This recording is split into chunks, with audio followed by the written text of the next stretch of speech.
Pertanyaan selanjutnya yaitu mengenai manajemen konflik. Di sini saya akan menjelaskan sedikit mengenai manajemen konflik. Manajemen konflik terdiri dari dua kata, manajemen dan konflik. Manajemen adalah pengelolaan untuk mengatur sebuah organisasi atau sekelompok orang untuk mencapai tujuan organisasi. Sedangkan konflik sendiri yaitu proses dua orang atau lebih yang melakukan tindakan untuk menyingkirkan orang lain. Jadi dapat disimpulkan bahwa manajemen konflik adalah sebuah pendekatan yang dilakukan serta diarahkan untuk komunikasi dengan pelaku konflik yang mana pelaku konflik ini dapat mempengaruhi kepentingan bersama dalam suatu organisasi.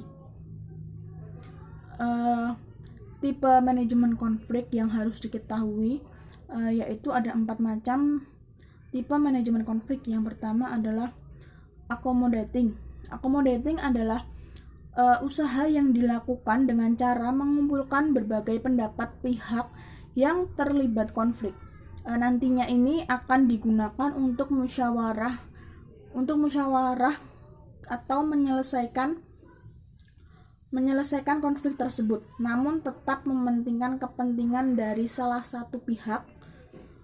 Hal ini dapat merugikan salah satu pihak yang berkonflik. Yang kedua adalah avoiding. Avoiding ini adalah sebuah upaya untuk menghindari sebuah konflik agar tidak terlibat di dalamnya. Hal ini menjadi cara yang efektif agar lingkungan terhindar dari sebuah konflik. Yang ketiga adalah compromising. Berbeda dengan accommodating, cara ini lebih memperhatikan kepentingan bersama dengan mendengarkan pendapat dari semua pihak dan memutuskan jalan keluar dengan tepat, dengan tetap mementingkan kepentingan bersama menjadi cara yang adil bagi semua pihak. Yang selanjutnya yaitu collaborating. Collaborating ini merupakan cara menyelesaikan konflik dengan bekerja sama yang hasilnya memuaskan semua pihak. Jadi semua pihak akan bekerja sama untuk menyelesaikan masalah dengan tetap memperhatikan kepentingan bersama. Untuk collaborating dan compromising ini hampir-hampir sama karena tujuannya sama untuk saling memuaskan semua pihak. Jadi tidak ada pihak yang dirugikan di sini. Untuk selanjutnya adalah combating. Combating ini merupakan cara yang dilakukan dengan mengarahkan pihak yang terlibat konflik bersaing dan memenangkan kepentingan masing-masing. Cara ini kan pasti tidak memberikan solusi bagi keduanya, malah semakin menjadi konflik tersebut. Maka ini bisa dibilang ya harus dihindari lah. Selanjutnya adalah conglomeration. Conglomeration merupakan kombinasi atau campuran menyelesaikan konflik dengan cara menggabungkan 5 tipe di atas. Tentunya cara ini lebih memakan banyak waktu dan tenaga, tapi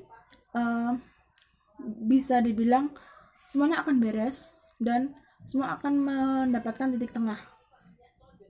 Selanjutnya adalah strategi manajemen konflik. Yang pertama adalah pengenalan. Sebelum masuk lebih dalam konflik yang sedang terjadi, terlebih dahulu kita harus tahu akar atau awal mula masalah tersebut terjadi atau konflik tersebut terjadi. Dengan melakukan ini, kita akan memperoleh informasi awal mengapa konflik ini bisa terjadi. Yang kedua adalah diagnosa atau perkiraan. Jika sudah mendapatkan informasi yang ingin diperoleh, seperti siapa saja yang berkonflik, apa yang dikonflikkan, terus siapa saja yang terlibat, itu adalah langkah kedua untuk memikirkan solusi yang tepat untuk menyelesaikan konflik tersebut. Yang ketiga adalah menyepakati solusi. Jika sudah memikirkan solusi yang tepat, langkah selanjutnya yaitu menyepakati apa yang dirasa paling tepat untuk mengakhiri konflik tersebut, atau bisa dibilang titik temu, titik tengah untuk konflik kedua orang atau lebih ini. Yang ketiga adalah pelaksanaan. Semua pihak harus melaksanakan serta menerima solusi yang telah disepakati. Tidak kesepakatan yang diambil sebaiknya tidak merugikan salah satu pihak. Ya, karena jika salah satu pihak dirugikan, maka pihak yang lain tidak akan mendukung kesepakatan tersebut. Yang kelima adalah evaluasi. Setelah konflik selesai, dilaksanakan evaluasi bersama-sama, musyawarah, duduk tenang, duduk dengan kepala dingin, karena menghindari konflik ke depannya. Evaluasi dilakukan dengan tujuan untuk tidak mengulangi kesalahan atau konflik yang pernah terjadi. Bisa dibilang evaluasi ini adalah kontrak perjanjian agar konflik tersebut tidak akan terjadi lagi. Selanjutnya adalah fungsi manajemen konflik. Fungsinya yaitu meliputi kalau ini difungsi dalam bidang bisnis. Yang pertama adalah meningkatkan kinerja dan keaktifan karyawan. Yang kedua, mengembangkan kemampuan karyawan. Yang ketiga, melatih kemampuan penyelesaian konflik. Yang keempat adalah meningkatkan rasa saling menghormati antar karyawan yang lainnya. Mungkin seperti itu penjelasan dari saya. Terima kasih.